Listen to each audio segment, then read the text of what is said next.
quién en verdad gobierna. La idea es que usted y yo podamos ver tras vestidores, ¿ok? No al frente, no allí haciendo acto de presencia en cada una de las escenas que vamos a estar mirando, sino tras vestidores. ¿Quién es el que orquesta todas las cosas? Y quiero decirte algo, si usted reflexiona en su vida, muchas veces nosotros tenemos que admitir y reconocer que Dios siempre ha estado obrando tras vestidores, aunque no lo hemos visto. Es más, yo te puedo decir algo más, pero esto es mío, este es mi testimonio personal. Yo te puedo decir que Dios estuvo obrando en mi vida antes de siquiera yo conocerlo. Antes de yo entregarme a Él, de reconocerlo como mi Señor y mi Salvador, Él ya estaba obrando en mi vida. Y yo estoy casi convencido que en la mayoría de nuestros casos así es. ¿Por qué? Porque Dios tiene un plan para cada uno de nosotros. Si Él va a cumplir su voluntad en tu vida y en mi vida, muchas veces, aunque usted y yo no queramos, Él busca la manera de hacerlo cumplir en nuestras vidas allí, hermano. En el libro de Esther hay varios personajes. Nosotros vamos a encontrar varios personajes allí, como comenzó la lectura de hoy, el rey Asuero, que quizás es más conocido por Jerjes. ¿Por qué? Porque así es como se reconoce en la historia griega allí. Jerjes es como se reconoce él, aunque es antes que el imperio griego tomase control, ¿verdad? Tomase a los medos y los persas.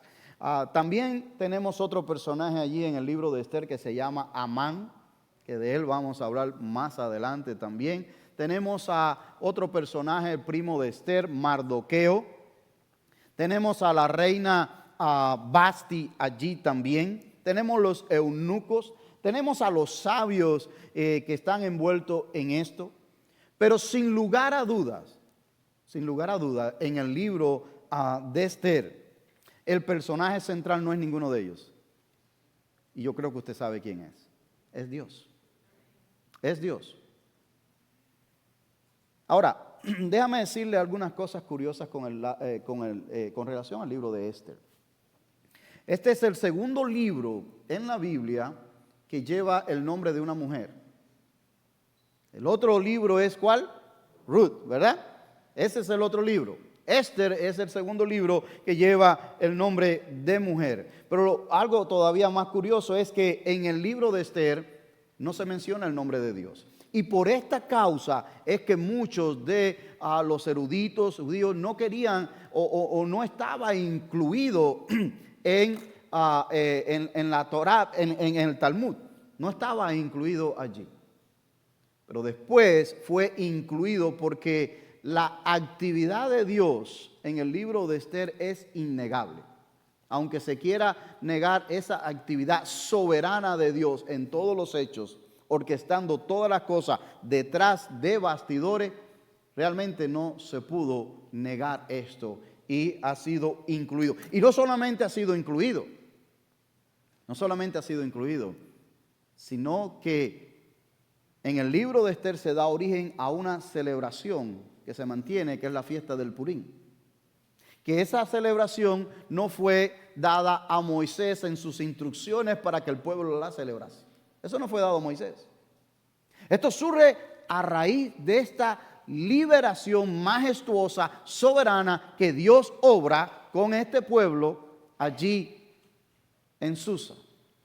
Y en todo lo que es el imperio, porque no solamente fue en Susa, pero en todo lo que fue el imperio medo-persa. Y a raíz de ahí es que sale esta celebración de el Purim hasta el día de hoy. Aunque algunos, estaba leyendo algunas cosas de este tiempo contemporáneo que estamos ahora, y algunos pues ya no la celebran tanto como la celebraban antes. Y eso es triste, porque cuando un pueblo comienza a olvidarse de su historia, está propenso ¿a qué? A repetirla. ¿Okay? Y estaba leyendo algo de eso con el judaísmo moderno de hoy en día allí. Así que le voy a dar otros datos históricos e importantes del libro de Esther también. El rey Asuero, como le dije, es el mismo que nosotros conocemos como el rey Jerjes. Asuero o Jerjes fue hijo de Darío I, el persa. ¿Ok? Y según Heródoto, un historiador de la época, dice que su madre fue Atosa, hija de Ciro el Grande, aquellos grandes conquistadores que conquistaron a Babilonia en el 539, ¿cierto? Fueron los que vinieron y 3 años más tarde declararon que el pueblo que estaba exiliado en Babilonia podía regresar a Jerusalén allí. También gobernó, como dice aquí la escritura, del año 486 al 465. En el 65 muere en medio de una conspiración de su propia gente, ¿verdad? Lo mataron allí en Susan. Pero es interesante porque la palabra de Dios nos dice a nosotros desde dónde llegaba su imperio. Y su imperio es, cuando usted ve el mapa, detrás de las Biblias usualmente hay varios mapas. Y uno de ellos muestra el imperio de los medos y los persas, que abarcaban no solamente de Susa, pero bajaban por Jerusalén, Israel, llegaban a Etiopía, llegaban a Egipto y se trasladaban a toda la Asia por allá, todas estas regiones, hermano, un imperio bastante grande allí que tenían ellos control.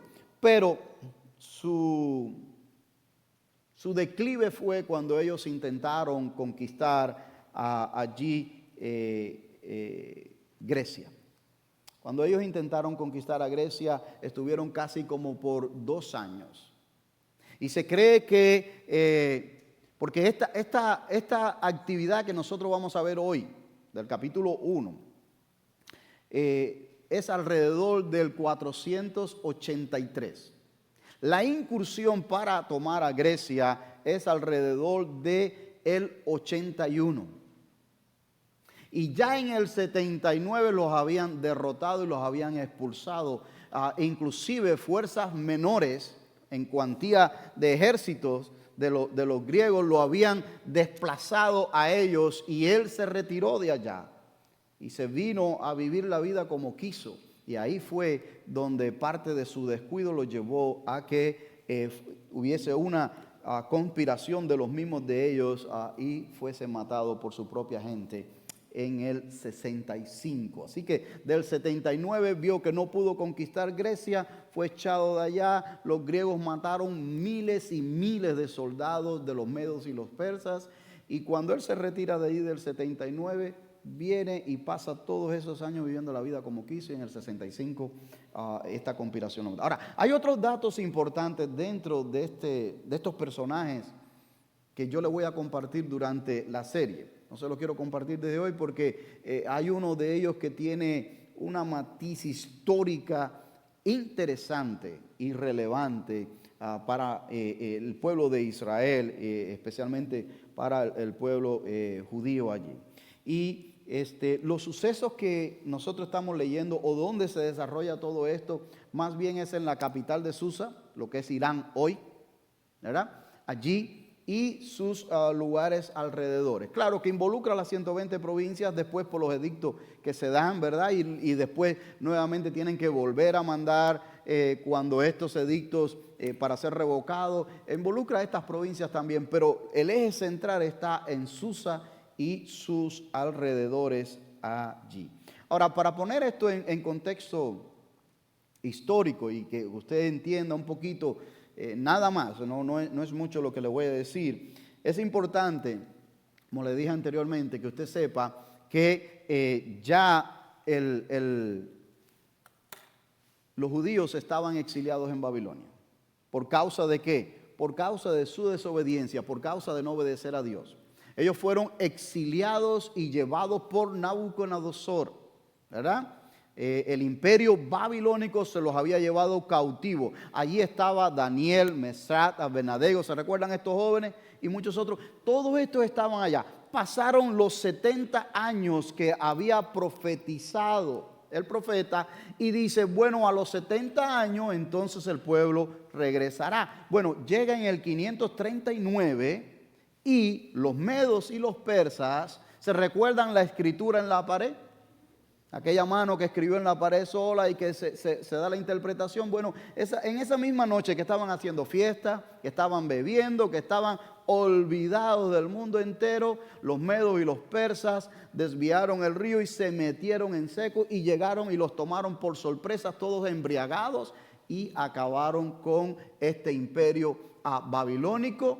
Y 3 años después se recuerda el libro de Nehemías, que va delante del rey siendo él copero y le dice, ¿por qué tu rostro está así tan triste? ¿Por qué tu semblante está así? Dice, ¿cómo yo no lo voy a estar si la casa de mis padres está abandonada en Jerusalén, verdad? Y todo esto Dios lo obra para que entonces el rey le diga, ¿sabes qué? Te doy permiso entonces a ti y a tu pueblo, vayan para que reconstruyan el templo, la ciudad amurallada, y ahí tenemos el libro de Nehemías contándonos esta historia. En el 536 ellos tienen el permiso de regresar. Y allí regresó, sí, Zorobabel, un líder, regresó Esdras, también el escriba, regresó Nehemías y después volvió a venir a rendir a Canabo, al rey, a reportarse, y volvió a regresar por segunda vez a Jerusalén. ¿Qué le quiero decir con esto? Que el rey Ciro de los medos y los persas, 3 años después de conquistar a Babilonia, dio permiso para que los judíos regresaran a Israel o a Jerusalén, a Judea, básicamente. Muchos regresaron, miles de ellos regresaron, pero ¿sabe qué? Cientos y otros miles de ellos se quedaron. Y dentro de esos que se quedaron, que no sabemos la razón específica por qué se quedaron, Daniel fue uno de ellos. Claro, entendemos, Daniel ya era una persona bien mayor cuando esto sucede. Pero también los padres de Esther se quedaron. También Mardoqueo se quedó. Que serían niños, que serían jovencitos, es posible. Pero también ellos se quedaron y con ellos, de acuerdo a lo que nos cuenta aquí el libro de Esther, porque habían miles de judíos en estas provincias que el imperio ahora controlaba, estaban esparcidos. Y también estaban allá. Así que se quedaron. Nosotros no sabemos la razón exacta por qué ellos se quedan allí en Susa, ¿verdad? Pero sí sabemos que muchos se quedaron. Y por eso es que nosotros tenemos ahora este episodio donde está Mardoqueo, está Esther y lo que nosotros vamos a ver más adelante de que se dicta valga la redundancia, este edicto de parte del rey de que maten a todos los judíos. Y tú dices, bueno, pero si hacía unos cuantos años atrás le habían dado permiso para irse, ¿por qué todavía seguían allí? Y es bueno entender, no sabemos por qué tal vez tenían su vida ya hecha, tal vez ya estaban muy mayores para viajar, etcétera. Hay muchas razones por la cual esto pasó. Pero una de las razones, quizás usted y yo la podamos entender bien fácil. Si a muchos de nosotros nos dicen en nuestros países, se levantó todo y puedes regresar.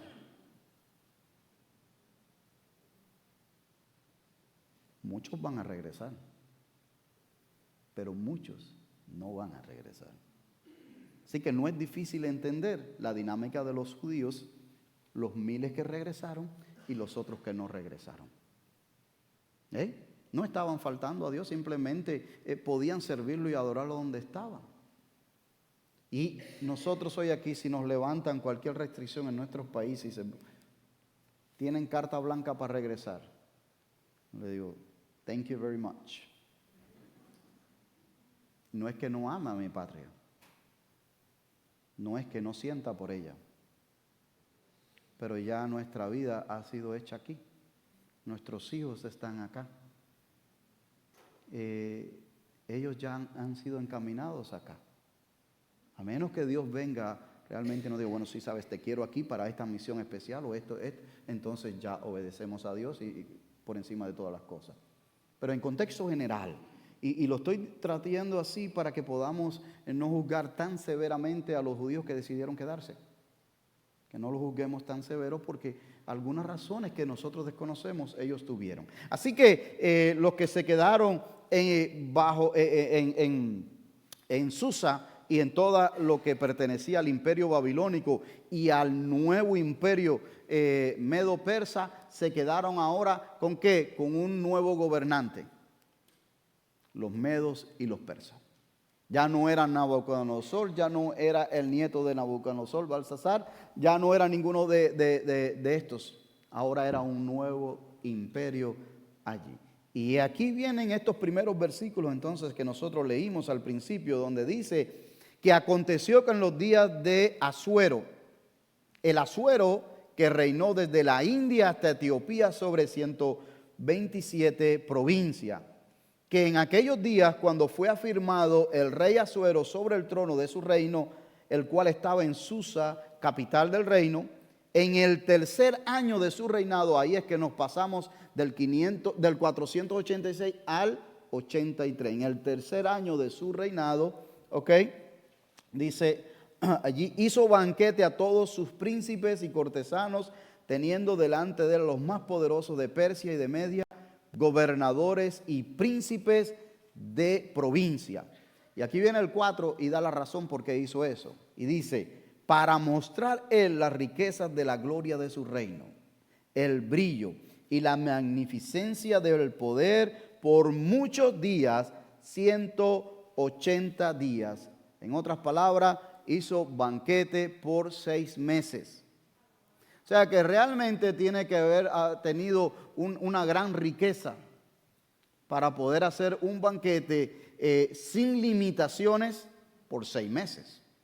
Tiene que haber habido mucho. Y de hecho, la historia dice que realmente había mucho oro y mucha plata en el palacio de los medas y los persas. Su padre comenzó a construir este palacio y él lo terminó. Y realmente, de acuerdo a lo que se han encontrado en la historia, dice que era bien hermoso. Se han encontrado rastros de esto y las dimensiones del palacio han sido, donde lo que se ha encontrado, enorme lo que se ha encontrado allí, hermano. Ahora, hermano, esto de los banquetes y esta exuberancia era típico de la época. Pero yo no sé, yo diría que no solamente era típico de la época, pero es típico de casi todas las épocas, porque los poderosos, los reyes, mostraban su gloria, su riqueza, su exquisitez, sus lujos, haciendo banquetes por grandes días. ¿Ustedes se recuerdan el caso del rey de Judá, Ezequías? Él también hizo banquetes por muchos días. No tanto así como este, pero lo hizo por muchos días. Y uno de sus errores, nosotros que estamos estudiando el libro de Isaías en los miércoles, uno de sus errores fue que enseñar ¿qué? Todos sus tesoros. Y dentro de los invitados especiales que él tenía cuando estaba haciendo estos banquetes, estaban personas ¿de qué? De Babilonia. Y ellos llegaron para atrás a Babilonia y reportaron a Nabucodonosor, ¿sabes qué? En Judá y en el palacio del rey, las arcas están llenas. ¿Y usted cree que qué pasó? Nabucodonosor vino 3 veces e invadió a Jerusalén. 3 veces. La primera fue suave, se llevó algunos cautivos, que esto, que lo otro. La segunda, un poquito más tensa, y la tercera acabó con todo y se llevó todo. De hecho, por eso es que cuando el nieto de Nabucodonosor está tomando vino y sale la mano en la pared, estaba tomando vino ¿en qué? En una de las copas que se habían llevado del templo de Jerusalén. Una copa que había sido ¿qué? Apartada y santificada para el uso de Dios exclusivo. No para estar fiestando y haciendo cosas por ahí indebidas y estar mofándose del rey de reyes y el rey de los judíos. Y eso es básicamente lo que estaban haciendo. Pero el rey Ezequías hizo esto y él mismo abrió la puerta para que vieran sus tesoros. Y ese es un error garrafal, porque también lo hizo allí. Así que era algo muy, muy común. Hoy, si usted dice, bueno, vamos a poner en contexto el 483 antes de Cristo con el 2023 después de Cristo. Bueno, hoy también los multimillonarios hacen fiestas extravagantes, los presidentes, los artistas hacen lo mismo. Allí fiestas lujosas, derrochan millones de dólares en fiesta solamente para mostrar que su adquisición económica, que lo que se le antoje tener allí lo tienen. O sea que no hay tanta diferencia. ¿Sabe a qué se debe eso? Usted lo sabe. A que el corazón pecador del ser humano es el mismo en siglos pasados como en este siglo. El orgullo, la avaricia, el deseo de poder, de ser notable, de todo esto que infecta el corazón del ser humano, eso no ha cambiado y han pasado siglos de por medio, mis queridos hermanos. Fíjense que el rey hace fiesta por 6 meses. Pero también la reina Vasti hace fiesta para las mujeres porque así era que funcionaba. Él hacía para sus gobernantes y eso, lo otro, y ella hacía para las mujeres también. Y después de esos 6 meses, él hace 7 días más fiesta, dice la palabra, y esos 7 días incluía ¿a quién? A todo el que estaba allí en Susa que quería ir a esta fiesta. Ahora, déjame decirle algo en relación a esto que estamos comentando en esta mañana. Algunos comentaristas bíblicos han sugerido que esta fiesta tan prolongada del rey Jerjes o Asuero tuvo otra intención. Y esto es lo que han sugerido algunos comentaristas bíblicos. Primero, no solamente era mostrar su riqueza y mostrar su gloria y su poder, sino que en medio de mostrar ese derroche de dinero y de todo lo que allí se gastaba, era para dejarle saber a sus gobernantes que estaban sobre las 127 provincias del imperio medo-persa, es que el dinero en este imperio no es un problema para ir a la guerra. Eso era en parte lo que algunos comentaristas y teólogos han encontrado entre líneas. No podemos decirlo a ciencia cierta, honestamente. ¿Ok? No podemos decirlo a ciencia cierta que así sea. Pero en parte era dejar saber, aquí por problema de dinero no vamos a parar. Podemos ir a la guerra contra los griegos. Esta potencia que se está alzando la tenemos que someter. Y aquí dinero hay. No hay problema. Eso era una de lo que han dicho. Lo segundo que los comentaristas bíblicos han dicho con relación a esta fiesta tan prolongada es que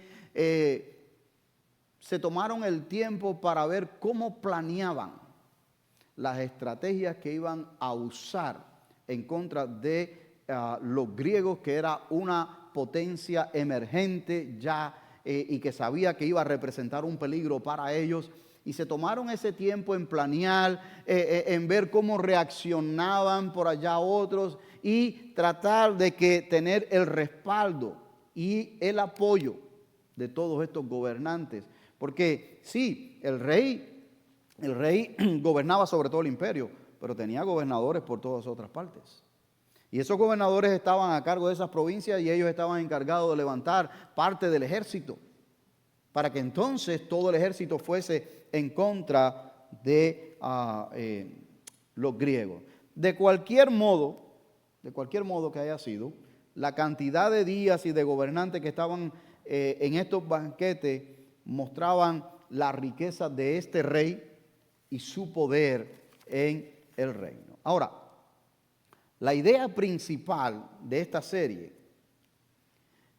no importa cuán pagano, cuántas cosas haga, cuán poderoso se sienta un rey o un gobernante o una persona que sienta que que lo puede todo en este mundo, como algunos que conocemos en este mundo que creen que son intocables, que creen que nada les va a poder pasar a ellos porque ellos tienen el control de todas las cosas, porque ellos creen que tras bastidores o por debajo del telón ellos tienen todo amarrado, ¿verdad? No importa cuán cómodos se sientan ellos allí, Dios siempre está en control y Dios siempre gobierna por encima de ellos.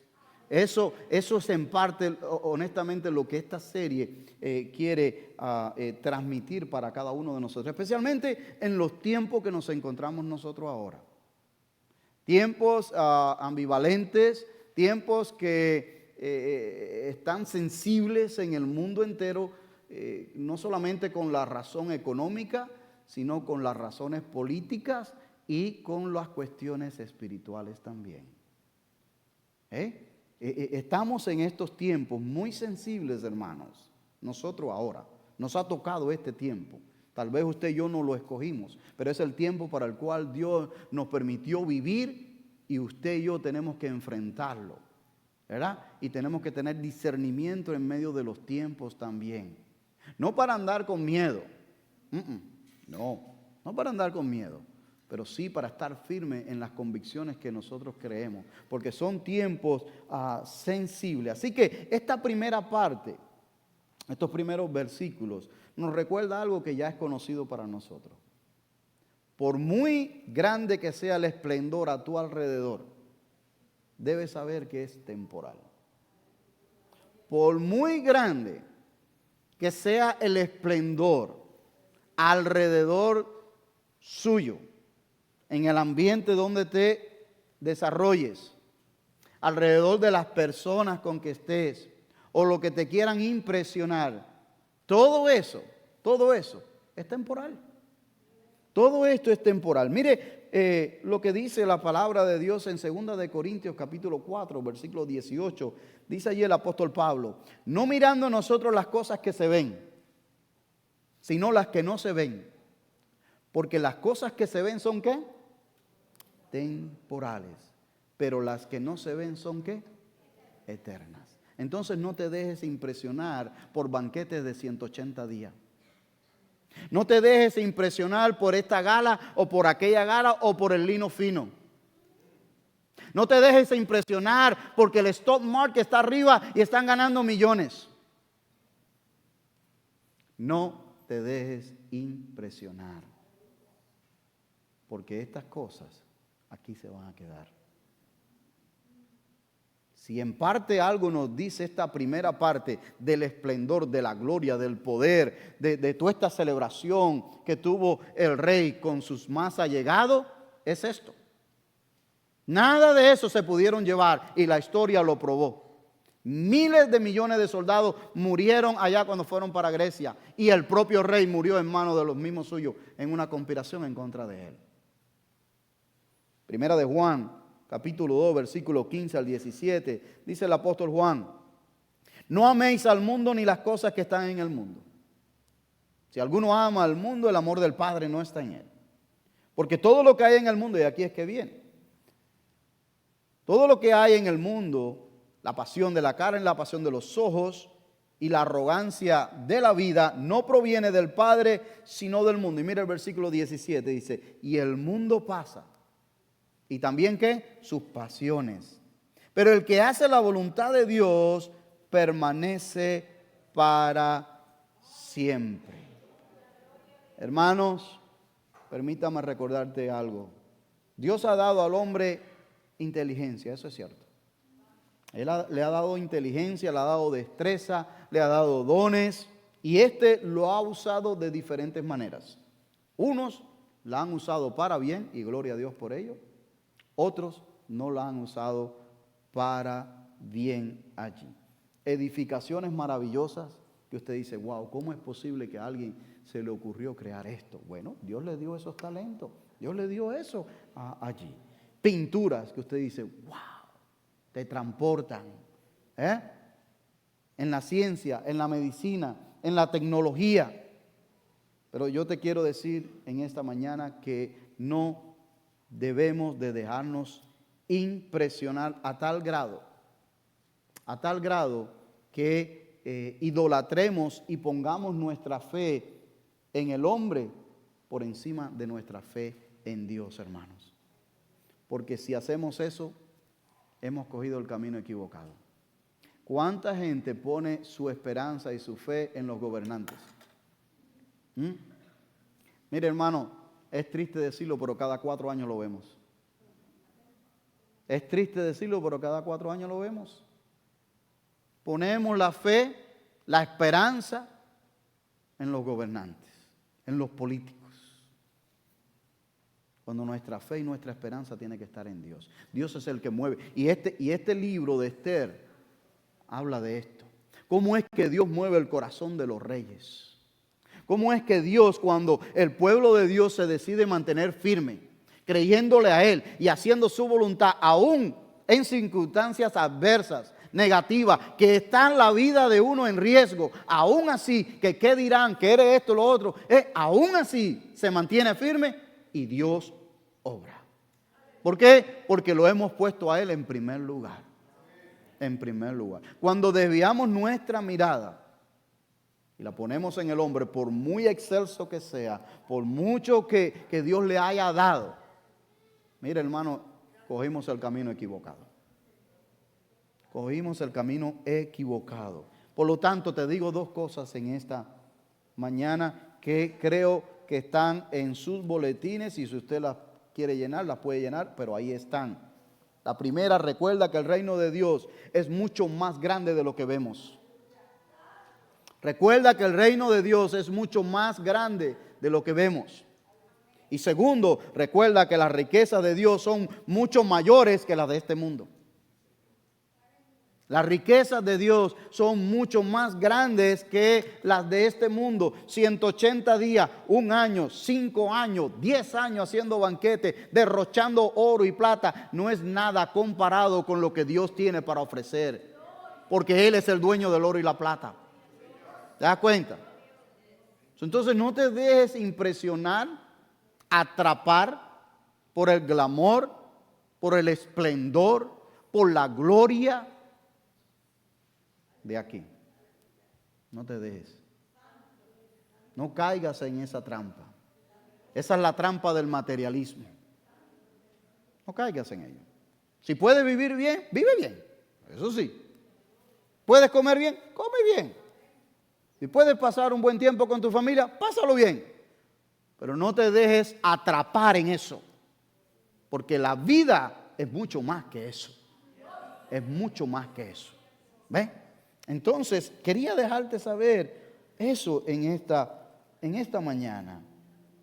No nos dejemos atrapar de ello. Porque al final de los finales, cuando nos encontremos en ese pasito allí tan pequeño, ya que Dios nos está llamando, te va a pasar un flash por la cabeza de todas las cosas que hicimos. De todas las cosas que Dios te permitió hacer. Y en algunas vamos a encontrar satisfacción, pero en otras vamos a decir, wow, me hubiera gustado haber hecho esto diferente. Y va a haber allí un sabor agridulce al final. Al final. Miren lo que le sucedió al rey. Dice allí el versículo 5, siguiendo con la escritura, adelante. Si las tiene allí abiertas, síguela. Si no, yo creo que yo lo puse en pantalla. Y cumplidos estos días, los días primero los 180, hizo el rey otro banquete por 7 días en el patio del huerto del palacio real a todo el pueblo que había en Susa, capital del reino, desde el mayor hasta el menor. El pabellón era de blanco, verde y azul, tendido sobre cuerdas de lino y púrpura en anillos de plata y columnas de mármol, los reclinatorios de oro y de plata sobre losado de porfido y de mármol y de alabastro y de jacinto. Y dice el versículo 7, y daban a beber en vasos de oro y vasos de diferentes unos de otros y mucho vino real de acuerdo con la generosidad del rey. Y la bebida era según esta ley, que nadie fuese obligado a beber, porque así lo había mandado el rey a todos los mayordomos de su casa, que se hiciese según la voluntad de cada uno. Quería tener el favor de todos. El favor de todos, tener a todo el mundo contento. Asimismo, la reina Vasti hizo banquete para las mujeres en la casa real del rey Asuero. Así que el rey ofreció este banquete por 7 días más, y la reina también. Esto fue un derroche ¿de qué? Otro derroche más. ¿De qué? De vino, de comida, de frutas, de decoraciones, de música, de vestimenta y todo lo que usted le quiera agregar allí. Ahora déjame decirle que nada de esto impresiona a Dios. Nada de esto impresiona a Dios. Estas cosas llegan, ¿usted sabe a quién?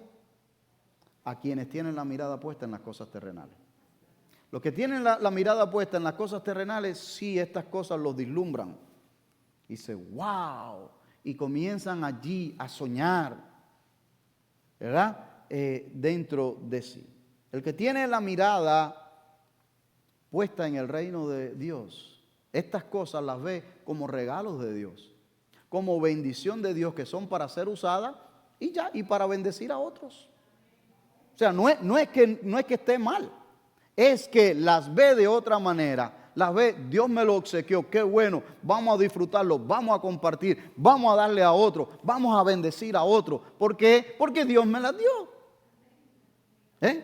Es diferente cuando se tiene la mirada puesta en Dios. En otras palabras, no las atesoras como si te las fueras a llevar contigo, como si por eso solamente vivieras en este mundo, en acumular y acumular. ¿Sabe que cuando hacemos eso, estas cosas nos poseen a nosotros y no nosotros a ellos? Cuando hacemos eso, ellas se enseñorean de nosotros. Ellas te dictan cómo debes de vivir. Ellas te dictan tu horario de trabajo. Ellas te dictan tu estilo de vida. Estas cosas. Porque se han enseñoreado de nosotros. Y nosotros vivimos para ellas. Nos desgastamos trabajando. No compartimos con la familia porque no nos da tiempo. Porque ellas nos poseen a nosotros.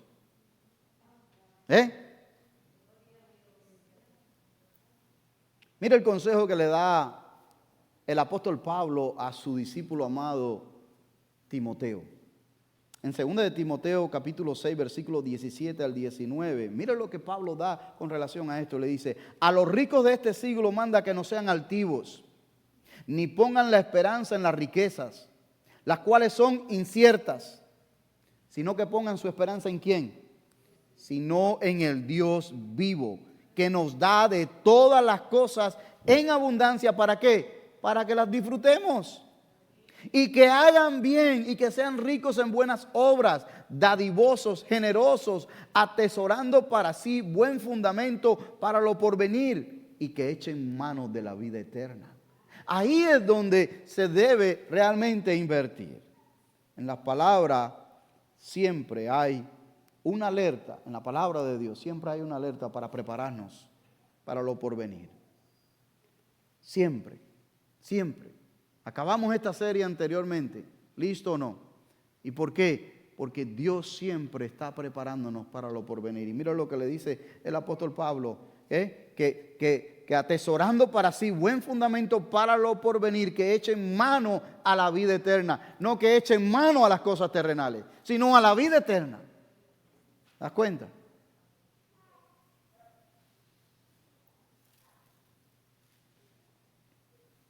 Mire lo que sucede al final de esta fiesta. Al final de estos 7 días sucede algo, que es lo que le empieza a darle dirección al libro y a los sucesos allí. ¿Sabe que estaba leyendo algo esta semana pasada?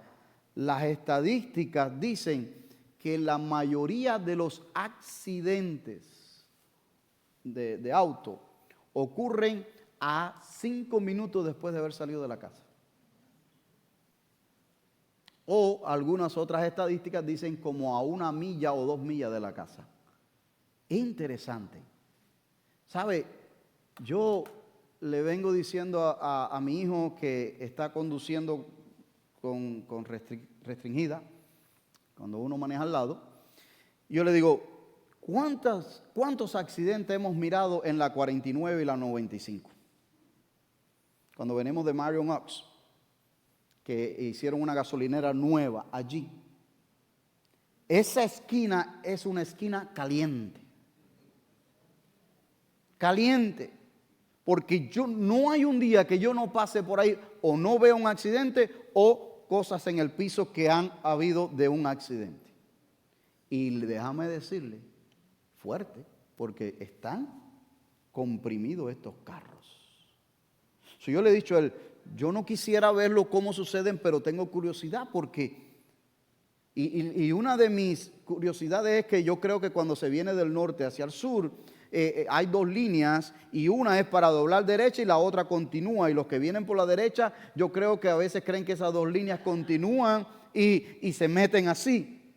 Esa puede ser una de las causas, no lo sé. Pero realmente hay accidentes allí constantemente, todos los días.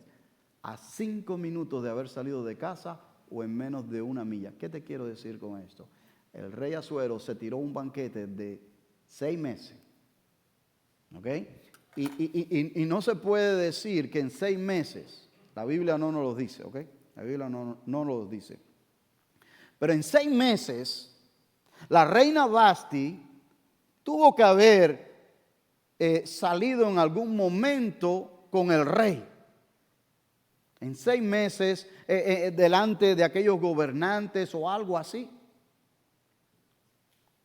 No estaba recluida 6 meses, ella estaba con las otras mujeres allá también. Entonces él viene y en el último día de la fiesta,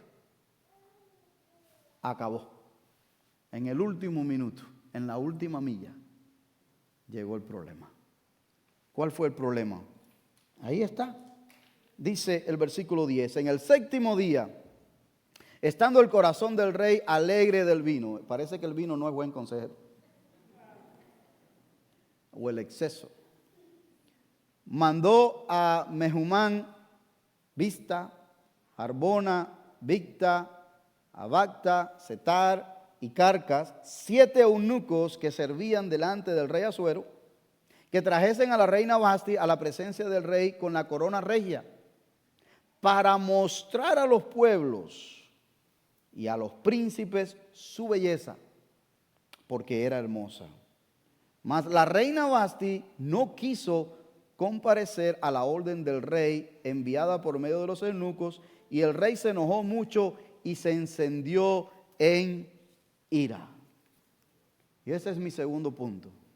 Toda decisión tiene consecuencias. ¿Sí o no? La decisión del rey Asuero lo llevó a perder a su reina. La decisión de él en el último momento de la fiesta lo llevó a perder su reina. El mucho vino no es buen consejero. ¿Por qué? Porque esta decisión del rey lo llevó a perder su mejor joya. Y era su reina.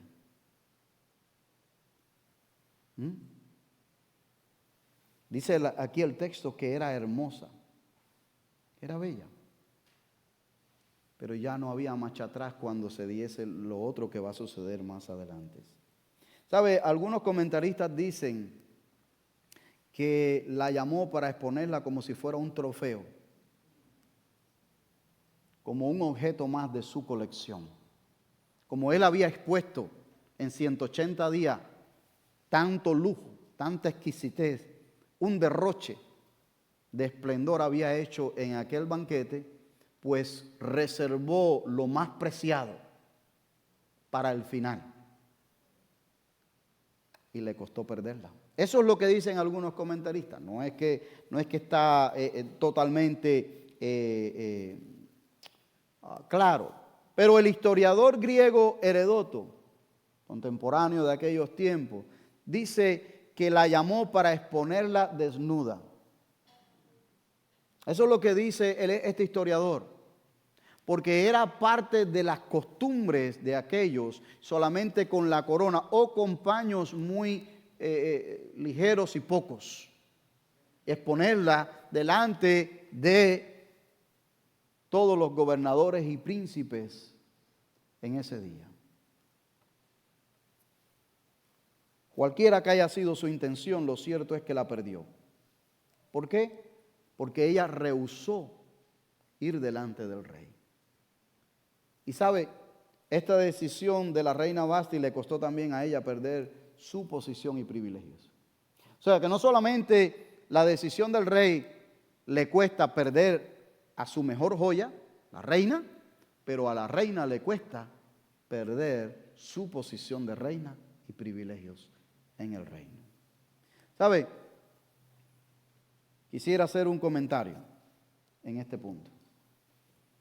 Y sabemos que la historia gira alrededor de la soberanía de Dios, por supuesto. Pero creo que hay lugar aquí para una buena aplicación. Hay lugar aquí para una buena aplicación. Y es esta. La mujer no es un instrumento de diversión para los hombres. Ella tiene dignidad, la que Dios le ha dado, porque la hizo a imagen y semejanza de Él. Y hoy en día, Hollywood y todas estas propagandas y todas las propagandas de la televisión y todo esto, lo que están haciendo es tratando de denigrar y usar a la mujer. ¿Por qué? Por un poco de dólares. Y usted dice, por unos pocos, no, por millones, por lo que sea. Esta reina tenía millones. Mas en cambio, si la cosa es como dice el historiador griego Heródoto, que era para exhibirla en ciertas condiciones, ella dijo, yo no estoy a la venta, ni soy una modelo para que me estén exhibiendo de esta manera. Porque si algo podemos resaltar positivo de ella aquí es esto. La mujer que no se respeta y valora a sí mismo, es difícil que otros la respeten y la valoren.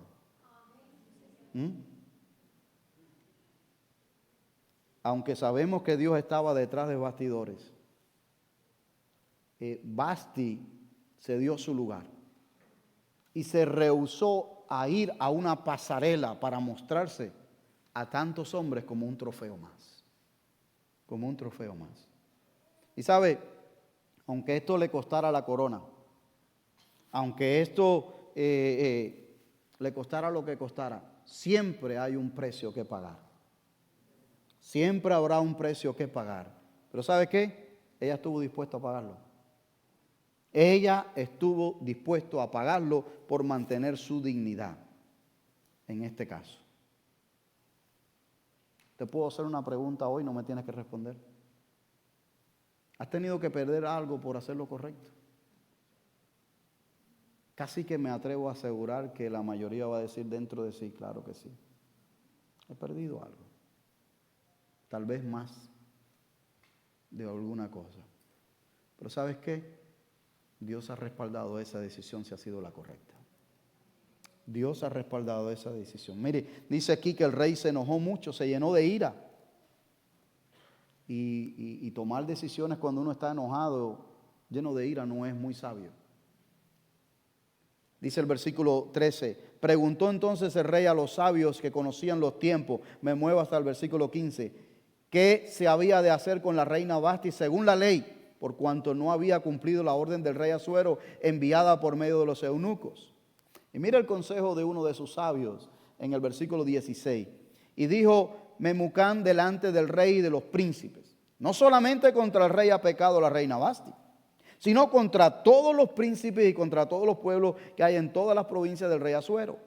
Porque este hecho de la reina llegará a los oídos de todas las mujeres, y ellas tendrán en poca estima a sus maridos, diciendo, el rey Asuero mandó a traer delante de sí a la reina Vasti, y ella no vino. Y entonces dirán estas las señoras de Persia y de Media, que oigan el hecho de la reina, a todos los príncipes del rey, y no habrá mucho menosprecio y enojo. O sea que este sabio o este consejero aprovecha aquí y dice, bueno, pero esto no es solamente contra el rey.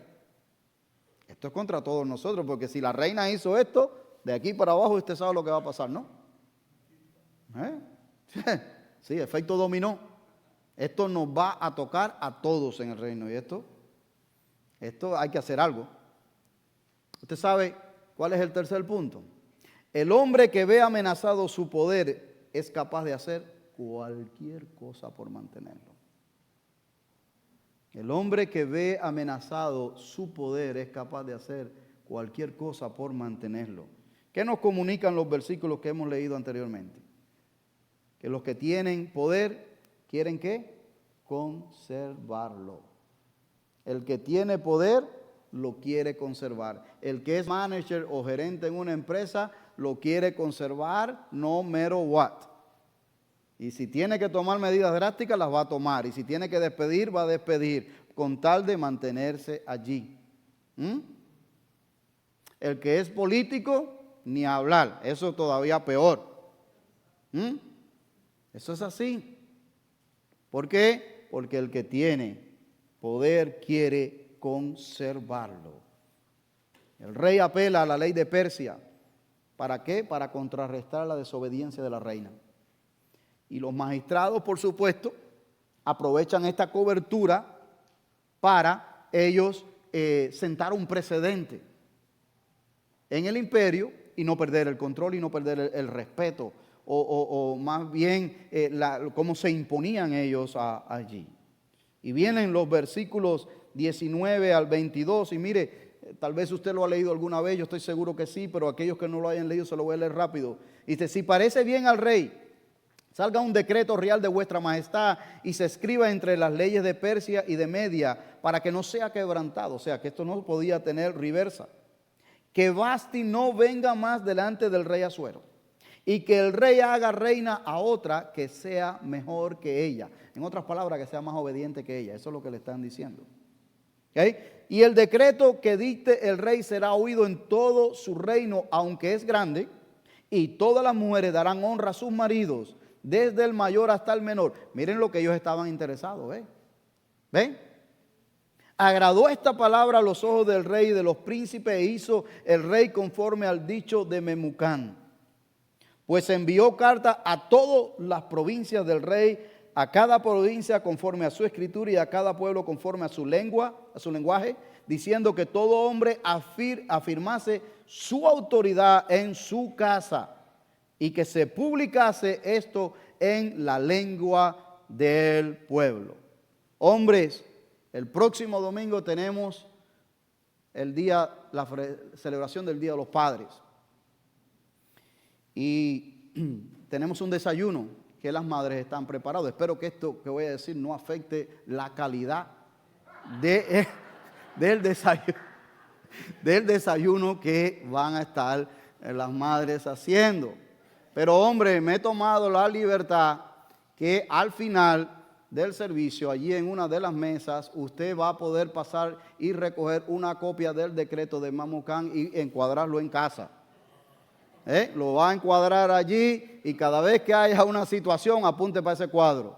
Decreto de Memucán vigente todavía en el 2023. No es cierto, era para ver si estaban despiertos. Y era para ver si iban siguiendo la línea del decreto y todo lo que venimos hablando. No, es una broma. ¿Okay? Es una broma, pero algunos lo pueden tomar en serio, pero no, para nada. Hermanos, los que tienen autoridad no solamente quieren conservarla, sino quieren usarla también. Eso es lo que vemos aquí. Los que tienen autoridad no solamente van a hacer lo que tengan que hacer para conservarla, pero también la van a usar y siempre, por lo general, no voy a decir 100%, pero 99.9 es a su favor. Es a su favor. Y esto es lo que esta escritura nos dice a nosotros. Unos por conservar el poder, otros por inseguros, otros por orgullosos, ¿verdad? Pero hay otros que la usan como un privilegio de parte de Dios para hacer el bien. Hay otros que sí lo usan bien.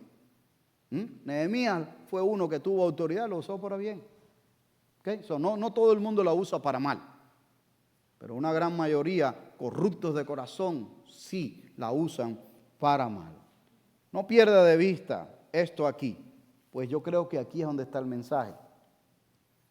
Aunque parece que el rey Asuero o Jerjes está a cargo y va a hacer su voluntad, Dios providencialmente está abriendo una posición para que una hija suya que está allí en el reino, calladita, que nadie la conoce, que nadie sabe, posteriormente ascienda al trono. ¿Te das cuenta cómo Dios obra y cómo Dios permite muchas veces que cosas sucedan sin que las entendamos completamente allí? Una joven huérfana que iba a llegar a influenciar el trono y ser instrumento en las manos de Dios para salvación de su pueblo. ¿Te das cuenta? ¿Cómo es que Dios permitió, sí, el banquete, que el vino alegrara el corazón del rey, que se diese el consejo de Mamucán y todo esto solamente para abrir una posición que ocuparía una personita que él tenía allí para cumplir sus designios y cumplir su voluntad por encima del rey Asuero? Qué maravilloso es nuestro Dios, hermano. Termino con esta meditación en esta mañana ya. Tal vez las cosas en tu vida no están saliendo como quisieras. Tal vez, yo no lo sé. ¿Ok? Pero esta historia nos deja ver que Dios trabaja tras vestidores y que Dios siempre va a cumplir su propósito. Dios siempre va a cumplir su propósito en ti, para lo cual Él te ha llamado a esta hora. Por lo tanto, yo te exhorto y te animo en el nombre de Jesús, no apartes tu mirada de Dios, no te dejes impresionar por el esplendor, por la gloria, por las cosas a tu alrededor, sino que sigue con tu mirada puesta en Él, porque Él va a cumplir su propósito. A veces tú estás en el trabajo y dices, bueno, ¿hasta cuándo, Señor, va a hacer esto? Tranquilo, tranquilo. Dios que ve en lo secreto, Él sabrá compensarte en público. Él sabrá, Él sabe cómo hacerlo. Esto es parte de lo que nos enseña esta historia de Esther hasta aquí. Que Dios abrió camino donde no lo había, por la desobediencia de la reina, que se quiso dar su lugar o por la razón que haya sido. Por la razón que haya sido. Simplemente abrió un camino donde no lo había, pero ese camino Dios lo abrió donde no lo habían. ¿Sabe ustedes por qué? Por lo que vendría más adelante. Usted y yo tenemos el beneficio de tener el libro de Esther y leerlo y de saber lo que pasó. Pero el pueblo no lo sabía en ese momento. El pueblo no sabía que Mardoqueo no se iba a doblar delante de Amán. El pueblo no sabía la descendencia de Amán y el odio que Amán iba a tener por los judíos. Un estilo Hitler. No sabía eso. Pero Dios estaba preparando ya la simiente, el fundamento. Dios estaba preparando algo para que cuando esto llegase, entonces Dios obraría. ¿Te das cuenta? Entonces muchas veces usted y yo, hermanos, no vemos. Decimos, ¿hasta cuándo, Dios mío? Yo no veo salida por ningún lado. Yo no veo que tú estés obrando en la vida de mi familia, en la vida de mis hijos, o en la vida en mi cuestión económica, en las cuestiones alrededor nuestro. Yo no veo que estés obrando. O déjame decirte, Dios está obrando. Dios está obrando aunque no lo puedas ver. Él está obrando. Él lo único que nos está pidiendo, como sucedió en la historia de Esther, es que nos mantengamos firmes en nuestra convicción, en quién le hemos creído. Porque mire, ese fue el consejo de Mardoqueo. No me quiero adelantar porque vamos a llegar a ese tiempo. Pero ese fue el consejo de Mardoqueo. Mira, Esther, tú no sabes si para este tiempo Dios te llamó aquí, pero sabes que si tú no lo haces de alguna otra parte, Dios enviará el rescate para el pueblo judío, porque Dios es fiel a su palabra. ¿Ves? Entonces, ese fue el consejo de él y yo creo que es un consejo bien prudente, bien sabio para todos nosotros. de que nos mantengamos fieles a Él. Que aunque a veces no entiendas lo que está pasando a tu alrededor, no quiere decir que Dios no te ama, que Dios no se interesa por ti y que Dios no está en control de las situaciones.